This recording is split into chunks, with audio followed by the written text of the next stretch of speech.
Tiffany House from NOAA, and she's going to share information about our Small Business Innovation Research um, program through America's Seed Fund. So I welcome Tiffany to the stage. Thank you, Tiffany. Thank you. Nobody told me that I was going to have to follow so many excellent speakers. Maybe I should have went first. So I saw this program on the website and I said, ooh, we need to be a part of that. I work for the Small Business Innovation Research Program, and we have a lot of small business owners who get the funding from us, and I haven't seen a lot of minorities, and I would like to start doing more outreach to get more minorities to find out about this program, because it's free money. You don't have to pay it back, and it's a good amount, I would say. So is there anybody that how many people know what NOAA is? Okay, not that many. Everybody knows NASA. Even my son got some NASA pants on today at school. What about the SBIR program? Okay, even less. Okay, all right, no problem. So NOAA is under the Department of Commerce.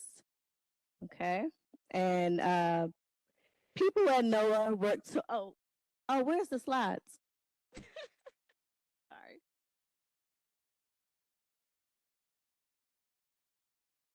Oh, we're on the second one, please. Thank you. So people at NOAA work towards three broad goals, which are science, service, and stewardship. More specifically, NOAA's mission is to understand and predict changes in climate, weather, oceans, and coasts, to share that knowledge and information with others, and to conserve and manage coastal and marine ecosystems and resources. Next, all righty. So there are 6 NOAA line offices. It's pretty big. We're all over the U.S. We even have an office in Hawaii that I got to visit, but not stay, unfortunately. But our office sits under the Office of Oceanic and Atmospheric Research, or OAR, and you're going to hear me say a lot of acronyms, and that's not even the half of it. We have a lot of acronyms. But if you want a copy of these slides, if you click on this link in this presentation, it'll take you to a lot of our labs and science centers that we also have in the OAR line office. And you'll hear me say some more about that later. Thank you. NOAA has specific science and tech focus areas, which are approaches that the Bureau is paying extra attention to right now. And these are just some of the areas. I don't know if you can see, but it's uncrewed systems, artificial intelligence, data computing, cloud services, omics, and citizen science. So I would say the NOAA SBIR program is a lot of scientists and engineers who apply for this program, not like some of the people who came up here today. So hopefully there's some scientists and engineers in the audience. Okay, I see. I'll say, okay, good. Okay, so next, at the next slide, okay. So in the following slides, I'll go over the resources available for entrepreneurs, okay? Next slide. So the Small Business Innovation Research and the Small Business Technology Transfer Program, so the SBIR and STTR, they are highly competitive programs that encourage U.S. small businesses, you have to be based in the U.S., okay, to engage in federal research and development with the potential for commercialization. So you can't just try to create something and it just go nowhere. We need to see that your funds can go somewhere. We need you to sell your products, okay? So there are 10 other federal agencies that have a SBIR, STTR program. NOAA does not have a STTR program. We only have SBIR. But if you want to find out some more information on the STTR program, you can go to sbir.gov. So each agency administers its own program. Oh no, you can go back to the other slide. I'm still on the other slide. Yep. Each agency has its own individual program, and each of the SBIR proposals, they have to fit within that agency's mission. Okay, you can go to the next one. So this year, the SBIR topic area, since we just had a notice of funding opportunity that went out, so you missed the deadline for this year, but hopefully you have a whole year to get ready for the next year. But some of the topics areas were extreme events and cascading hazards, coastal resilience, the changing ocean, water availability, quality, and risk, effects of space weather, and monitoring and modeling for climate change mitigation. Okay, next slide, got it. Okay, so if you're a numbers person like me, you want to know, show me the money, okay? Show me the numbers. So this is a slide telling you about the numbers. So we have an estimated budget of $15 million, which we administer through grants. It used to be contracts a few years ago. We have one solicitation per phase per year. For phase one, we are looking for ideas that are ready for feasibility or proof of concept testing. And you have 6 months to complete that, and you get up to $175,000. And we typically award between 15 and 30 awards per year for the phase one. And phase two is limited. So we award between 10 to 15,000 per year, and that you have up to 24 months, and you get 650,000. So we've been going up, I think every couple years. So we just went up this year. So that's what these numbers are reflecting. NOAA is one of the agencies that have the less amount of SBIR funding. So if you look at DOD, you may see $1 million on this slide, okay? Let's see, where am I? Oh, next slide, please.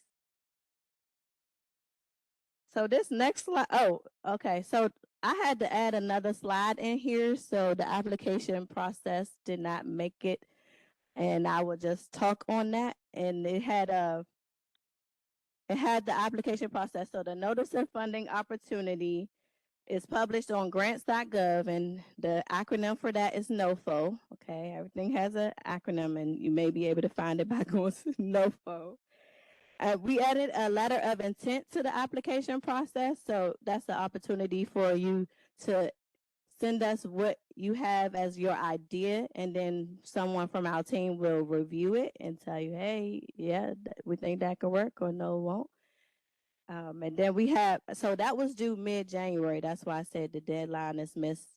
Even though the application closes in mid-March, the letter of intent is required in order for you to apply. So the full application is due 1.5 months after the responses are returned. So I can actually send us, if you want a copy of the slide, I will make sure the application process is included in that as well. So after the application is submitted, first the applications go through a process to verify eligibility and adherence to the program requirements. And those that are eligible and adhere to the requirements go through full review. So successful phase one awards are eligible to apply to phase two after the phase one project. And phase two goes through a similar process. The only difference is you have to submit a commercialization plan versus the letter of intent. So you can stay on that slide, so now I'm actually on this slide. So as you can tell, the NOAA mission is broad, and as we say, it spans from the surface of the sun to the bottom of the sea. So this is just a picture of some of the types of technology that we fund. So the red drone in the middle of the slide, it was developed as a disaster response drone for underwater mapping and searching in extreme locations. And then on the right in the center, so right next to the NOAA emblem, this radar image provides real-time information about hazardous weather and delivers personalized weather warning notifications. So I'm not highlighting these technologies to limit you to these specific technologies, but to just show you how it's a variety of technologies that we fund. And you can look at some of our success stories and past awards that we funded by going to our website, techpartnerships.noaa.gov, which I'll have it up on the last slide as well. Okay, next slide. And so I'll also talk about some of the other funding opportunities that we have available in NOAA, just in case that may not quite fit for you. You can go to the next one. So NOAA recognizes the critical role of small business in the U.S. economy and the accomplishment of NOAA's mission. We continually seek to create and maintain an environment for optimal participation by small businesses and NOAA contracts. And if you click on the link, it'll take you to more information on that and even contact information if you want to be a contractor in the federal government. The industry day is normally between April and June, so coming up. And that's for all people who are interested in contracting with the federal government. Next slide. Yep. Okay, another acronym. So I've told you about the opportunities available to small businesses to apply for early stage funding. I also want to mention some other ways of doing business with NOAA. So one of the ways is a Cooperative Research and Development Agreement, or CRADA. And a CRADA is a written agreement between a private U.S. company, university, or other entity and a NOAA lab or science center to work together on a collaborative research and development project. So the CRADA allows for NOAA and a non-federal partner to maximize their resources by sharing technical expertise in an environment where intellectual property emerging from the effort is protected and the partner is encouraged to commercialize the results of the activity. Okay, next slide.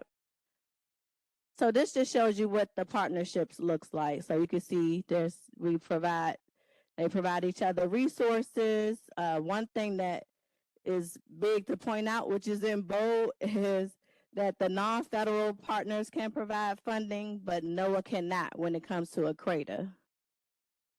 So you may want to do this if you just want to have your name associated with NOAA versus if you're really looking for money. Okay, the next. Okay, so the next steps, if you are interested in the CRADA, is to reach out to the potential partners directly by doing your research on NOAA's website, seeing what offices may work best with what you are trying to produce. And then our office, the NOAA Tech Partnerships Office, can help finalize an agreement that works for both partners. So next. The innovative technologies developed in the labs and the programs and science centers and by small businesses under our SBIR grant are widely available for use and adoption by the public and U.S. industry. And if you go to the technology marketplace, you can see some resources and find out the latest technology that is available. Next. So it's like something for everybody on these slides. Okay. NOAA generates tens of terabytes of data a day from satellites, radar, ships, weather, and models, all of which are available to the public. So there is a wealth of opportunity for innovators working with NOAA data to solve problems and provide services related to climate, weather, oceans, and coasts. All right, so this is our contact information. If you email noaa.sbir@noaa.gov, that is for if you have questions for SBIR. If you have questions for CRADA, noaa.t2@NOAA. And of course, follow us on LinkedIn and Twitter, get all of the latest updates. And we have a booth out here so you can scan and sign up for our mailing list. All right. Oh, and talk to us if you have questions. Thank you, Tiffany. We have some time. Does anyone have any specific questions for Tiffany? Well, we do have a question in the back. Thank you for your presentation. I have two questions. One, do you suggest that any proposal that we're bringing forth to your agency, should it be patent pending? Should that be explained up front? Or should we just wait for it to be patent? And the second question would be, your first round, of course, for SBIR, do you recommend that we partner with companies that have similar technology, but what we're bringing to the table could be an addition? Would that be like a more strong arm for getting that project being funded? So those are some, I don't know about this. Do I even need this? Okay. Yeah, you're right. Oh, okay, that's better. So the question about the patent, they actually said a lot of stuff about patent today. So some of our companies don't have a patent. We just went on a site visit in San Diego last week, and the company was saying he don't want to patent his technology because they're scientists. A lot of them just want to share the information. They even want to create something where they could teach somebody how to do it instead of patenting it. And because the patent process is so long and hard. That was one of the things that they were complaining about. A lot of companies complain about the patent process. And I said, I think it's worth it to go through that process. But a lot of them do not come with patented technologies. They may not even patent it, but our office do have resources for that. And then the other question, partnering with other companies. A lot of people don't know that you can do that. And we actually think that's a great idea. But some do, and most of them do not, but there is some that do. And we actually was talking about that, trying to make a way for us to share what everybody is doing, give them opportunity to talk to each other instead of just us talking to them. I think that would help with them knowing, hey, y'all can talk to each other and work together on this. You don't have to do it by yourself. So.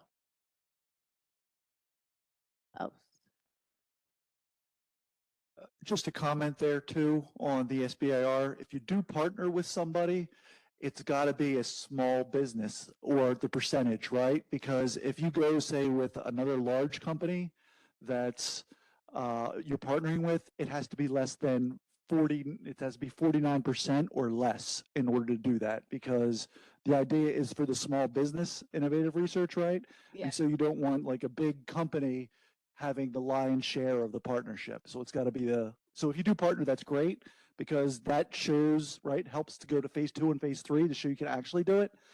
But that partnership has to be more of the small business than the other partner, another company. Yeah, so the small business, I need to add another slide. He just made me think about it, but it has to be 51% owned and operated in the U.S., and that's including contractors, consultants, all of that. Oh yeah, my counterpart, Michelle Solar, is here. She's actually know more than me. No, I don't. I just joined the team about 2 years ago. But just to add that, especially for the gentleman in the back, if you are starting off and you have something that is similar or in addition to someone else's technology, you can ask them to either be not just a partner, but maybe a sub awardee on your award. And that will help strengthen your technology. So that's something to consider as well. Thank you, Tiffany. Let's give Tiffany a big round of applause.